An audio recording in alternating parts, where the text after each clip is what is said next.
Saviez-vous que le bâton de Goku, cet objet emblématique de Dragon Ball, a une histoire bien plus profonde qu'il n'y paraît? Découvrons ensemble ses origines fascinantes et ses secrets cachés. L'histoire du Nyoibo trouve ses racines dans la mythologie chinoise, plus précisément dans le légendaire Lüye Jingbang, le bâton magique du roi singe Sun Wukong, héros du roman classique, la pérégrination vers l'ouest. A l'image de la légende, le Nyoibo peut s'étendre et se rétracter à volonté, une caractéristique reprise par Akira Toriyama pour enrichir l'univers de Dragon Ball.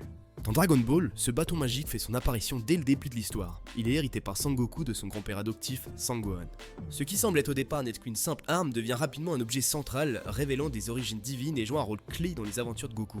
En effet, le Nyoibo appartenait à Maître Karin, le sage gardien de la Tour Céleste.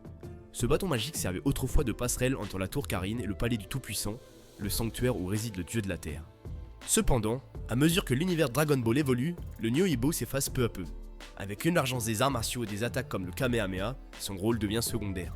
En résumé, le Nyoibo reste un élément clé des premières aventures de Dragon Ball, il demeure gravé dans le cœur des fans et en rend à la mythologie asiatique. Il refera même son apparition dans la nouvelle série d'animation Dragon Ball Daima pour raviver l'esprit des premières aventures de Goku.